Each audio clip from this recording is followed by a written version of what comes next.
thought I was carefree, but it turns out I'm far from it. I'm always trying to fix things that I didn't even break.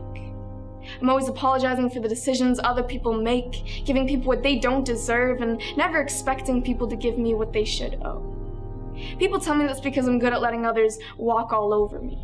And like a sidewalk, I just freshly pave the way for people to leave their footprints in the parts of me that haven't solidified, but maybe that's just because they're carefree, and that's not me. I'm too content to let go, but too afraid to hold on. Like if I unclench my grasp, I'll accidentally drop my soul along with him. But if I tighten my grip so that I don't slip, I might make his limbs go numb or squeeze too hard around his neck. The last thing I want to do is let my needs suffocate him, or let the frequency of my presence consume him. I've spent so much time on someone who wouldn't give a second for me.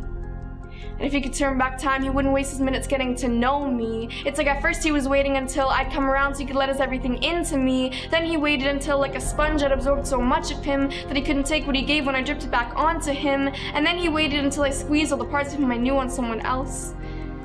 And then he waited until he had an excuse to remain by himself. And now I'm the one waiting to see if he'll come back around. But somehow he convinced himself not to look back. Sometimes I convince myself that he didn't need to persuade himself at all. Maybe it was never his intention in the first place to make my space his space. The way he handled me so tragically reminded me of the bruised up girl I've always been. The girl who would let each two friends take an arm and punch me as hard as they could to make a game of it. And the one who left the bigger mark won. The bruise he left me was so big and black it could have been a galaxy, far bigger than anything my friends could leave. Although he wasn't initially part of the game, by a long shot, he won.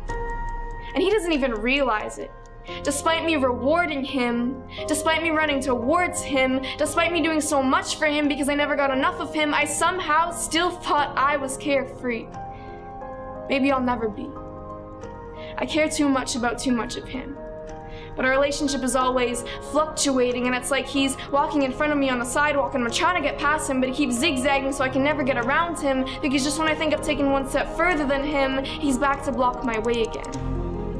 And then I realize that I'll never get ahead of him. He'll always be higher than me because I'm just the sidewalk underneath his feet, pretending to be carefree while he walks all over me. So if he needs me, I hope he acknowledges that he hurt me.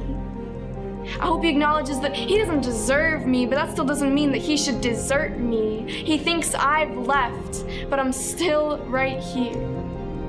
Maybe I'll always still be right here. Maybe I'll always be stuck in this place of carefulness. I thought I was carefree, but I'm definitely far from it.